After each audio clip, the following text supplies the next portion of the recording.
Setelah mendapat jawaban dari Syifah, Reski menemui orang tua Syifah untuk meminta izin pada beliau. Ia menyampaikan niat baiknya pada orang tua Syifah. Saat usia Syifah 10 tahun, ayah Syifah sudah meninggalkannya untuk selamanya. Hidup berdua dengan sang ibu membuat Syifah tumbuh menjadi wanita mandiri. Maaf, saya tidak mengetahui jika ayah dari Syifah sudah meninggal, kata Reski. Gak apa-apa, nak. Panggil bunda saja, ucap Fatimah. Iya, bunda. Bunda, maaf jika saya kesini sendiri tanpa kedua orang tua saya. Bunda, kedatangan saya kemari berniat untuk menjadikan Syifah sebagai istri saya. Maaf jika saya lancang. Saya memang baru saja mengenal Syifah, tapi insya Allah saya bisa menjaga dan membimbing putri bunda. Saya ingin menikahi putri bunda yaitu Syifah Claudia. Reski menunduk dalam menunggu jawaban dari Bunda Fatimah. Apa kamu yakin dengan niat kamu untuk menikahi putri saya? Tanya Fatimah. Apa kamu yakin dengan keputusanmu, nak Reski? Keluarga kami hanya dari keluarga biasa, bukan dari keluarga terpandang dan paham agama seperti keluargamu. Hal itu tidak akan membuat saya membatalkan niat untuk menikahi Syifah. Keluarga saya tidak seperti yang orang lain pikir, kami masih banyak belajar dengan segala kekurangan kami, Bunda, kata Reski. Baiklah, nak. Jika kamu memang yakin dengan keputusanmu, saya mengizinkan kamu membawa Syifah untuk bertemu orang tuamu. Tapi keputusan tetap akan di tangan Syifah, bukan saya. Jika putri saya menolak kamu, tolong hargai keputusannya, ucap Fatimah. Iya, Bunda. Insya Allah saya akan menerima apapun keputusan Syifah. Kalian tidak pergi berdua kan? Tanya Fatimah. Tidak, Bunda. Kami tidak pergi berdua, saya akan mengajak Naura, adik saya. Akhirnya ia bisa bernafas lega setelah mendapat izin dari orang tua Syifah. Meskipun belum ada jawaban dari Syifah, ia akan menunggunya. Akhirnya hari yang ditunggu sudah tiba. Atas izin dari Bunda Fatimah, Reski membawa Syifah untuk menemui orang tuanya yang berada di Tangerang. Ia menepati janjinya untuk membawa Syifah ke pondok sesuai permintaan abah dan uminya. Akhirnya sampailah mereka di kediaman orang tua Reski. Assalamualaikum, salam Reski. Waalaikumsalam. Alhamdulillah. Akhirnya kalian sampai juga, nak. Naura rindu banget sama Umi Abah. Umi Hasanah mencium pipi putrinya dengan gemas. Beliau beralih menatap Syifah dengan kernitan di dahinya. Syifah tersenyum canggung menatap balik lebu dari temannya itu. Syifah mendekat lalu mencium punggung tangan Umi Hanisah. Saya Syifah tante. Panggil Umi saja, nak. Baik Bunda, pertama kali baginya ia diperkenalkan dengan orang tua dari laki-laki yang ingin serius padanya. Umi ini Syifah, perempuan yang waktu itu Reski ceritakan, ucap Reski. Umi Hanisah menatap Syifah serius. Umi boleh tanya sesuatu sama kamu nak Syifah? Boleh Umi, boleh Umi. Kamu sudah hafal berapa juz nak? Belum ada Bunda hafalan sama sekali Umi, bahkan untuk surah pendek saja saya masih belajar. Umi Hanisah terkejut dan menghembuskan nafasnya. Kewajiban kamu nggak pernah lupakan untuk sholat 5 waktu? Tanya Umi Hanisah. Iya Umi, tapi Syifah terkadang masih bolong, meskipun Syifah malu untuk mengakuinya, tapi ia tetap jujur untuk menjawabnya. Umi Hanisah menatap sang putra, ia kecewa. Apa perempuan seperti ini yang sudah dipilih untuk dijadikan seorang istri? Umi ke dalam dulu ya nak, ada yang mau Umi bicarakan dengan putra Umi. Lia Umi, silahkan, kata Syifah tersenyum tipis. Syifah merasa tidak enak, ia menyadari tatapan Umi Hanisah seperti ada arti lain di dalamnya. Saat Syifah asik dengan pikirannya, tiba-tiba Naura datang dari dalam untuk meminta tolong padanya. Syifah, panggil Naura. Liara, kenapa? Umi sama Bang Reski kemana, kok kamu sendirian? Tadi Umi ngajak Mas Reski ke dalam, emang gak ketemu sama kamu Naura? Tanya Syifah. Ke dalam, kagak, aku kagak lihat, jawab Naura. Kayaknya ada yang ingin diobrolin deh, kata Syifah. Oh ya Fah, aku mau minta tolong bisa gak? Boleh mau minta tolong apa? Tolong ambilin makanan di dapur ya Fah, ini aku nggak bisa bawa soalnya. Nanti kamu taruh aja di meja depan, biar aku minta tolong sama santriwati untuk ambil nanti. Siap, emang ada acara ya di pondok? Oh enggak kok, setelah Naura mengucapkan terima kasih dan salam pada Syifah, ia langsung pergi menuju asrama yang ia tempati dulu bersama sahabat-sahabatnya. Syifa sebenarnya sedikit ragu untuk masuk ke dapur, takut dibilang lancang. Tapi ia tadi sudah diizinkan oleh Naura untuk langsung masuk saja. Saat ia melewati salah satu kamar ia tak sengaja mendengar pembicaraan Umi Hanisah dan Reski.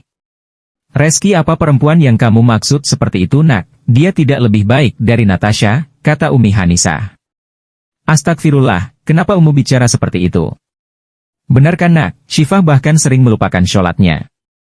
Bagaimana dia bisa menjadi istri yang baik nantinya, Reski? Insya Allah, Reski bisa membimbingnya lebih baik lagi, Umi," kata Reski yakin. "Umi tidak setuju, lebih baik kamu dengan Natasha, perempuan yang sudah Umi pilihkan." "Kamu ragu dengan pilihan Umi?" "Astagfirullah, bukan maksud Reski seperti itu. Hanya saja Reski tidak mencintai Natasha, Umi. Dan Reski yakin petunjuk yang Reski dapatkan tertuju pada Syifah, Umi." Umi Hadijah memegang pundak sang putra. "Nak, dengarkan Umi, cinta bisa hadir karena terbiasa. Insya Allah kalau kamu menjalani pernikahan itu dengan ikhlas, Umi yakin cinta itu akan hadir untuk Natasha, nak." Dengan tidak sengaja Syifah mendengarkan lalu mengeluarkan air mata, ia sudah mendengar semuanya. Ternyata Ali sudah dijodohkan oleh keluarganya. "Kalau dia sudah tahu akan dijodohkan, lalu kenapa Ali datang untuk menikahi aku?" ucap Syifah dalam hati. Dengan cepat Syifah menghapus air matanya, ia tidak boleh terlihat menangis, ia langsung menuju dapur untuk mengambil bingkisan itu. Tapi saat ia kembali akan menuju depan, ia berpapasan dengan Umi Hanisah dan Syifah yang saat itu memang baru saja keluar dari dalam kamar. "Maaf Umi, Syifah sudah lancang masuk. Tadi Naura minta tolong sama Syifah untuk mengantarkan makanan ini ke depan Umi," kata Syifah. "Liana, enggak apa-apa." Malam hari pun tiba, sejak kejadian tadi Syifah menjadi sedikit murung di kamar. Ia memutuskan besok pagi akan pulang ke kota bayangan. Tapi sebelum itu ia menghubungi Reski untuk menyampaikan sesuatu, mungkin ini sudah keputusan yang benar menurutnya. "Assalamualaikum Mas," salam Syifah. "Waalaikumsalam Fah," jawab Reski. "Maaf kalau Syifah mengganggu waktunya Mas Reski, Syifah cuma mau bicara sebentar." "Tidak Fah, kamu tidak mengganggu sama sekali. Kamu mau bicara apa?" Syifah mau bilang kalau Syifah tidak ingin melanjutkan apa yang Mas Reski bilang ke orang tua aku dan cukup sampai sini saja untuk semua ini Mas.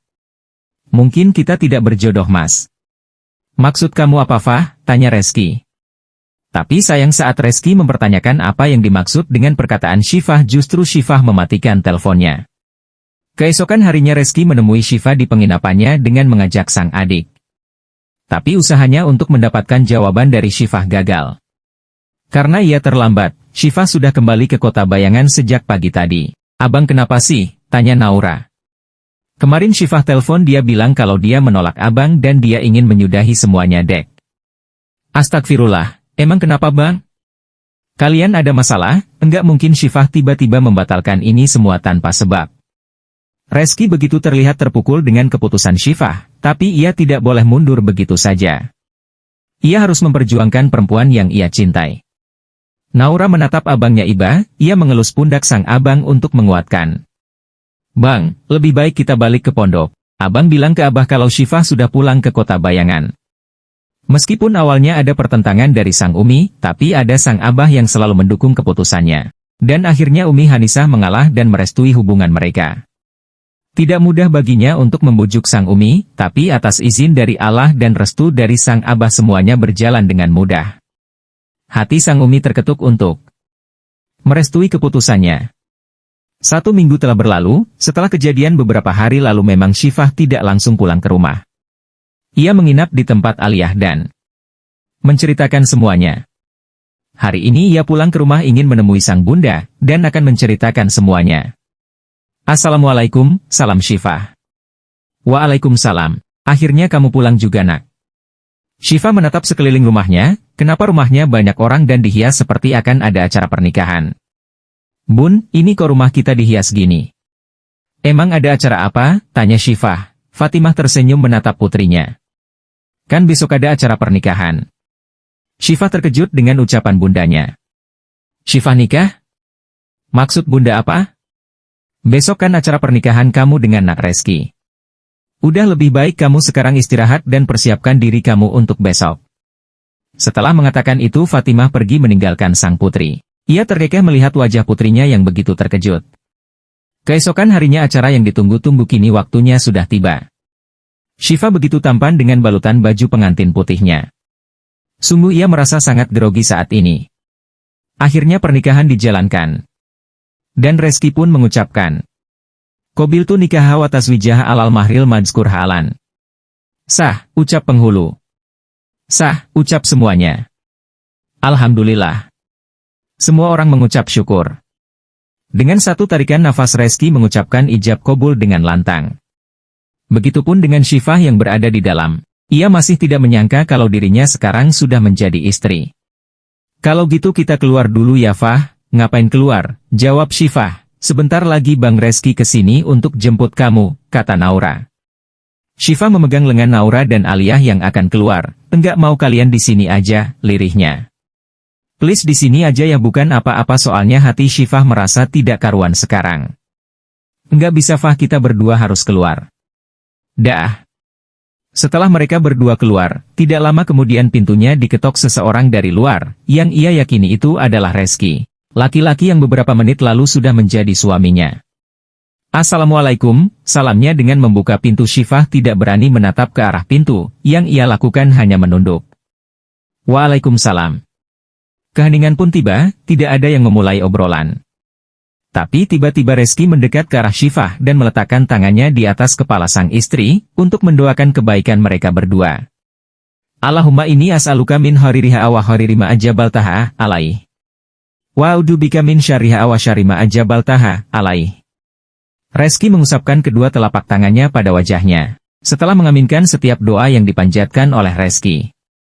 Setelah berdoa Reski menjulurkan tangan kanannya ke arah Syifa, yang ditatap bingung oleh perempuan itu. Enggak mau salim sama suami, goda Reski.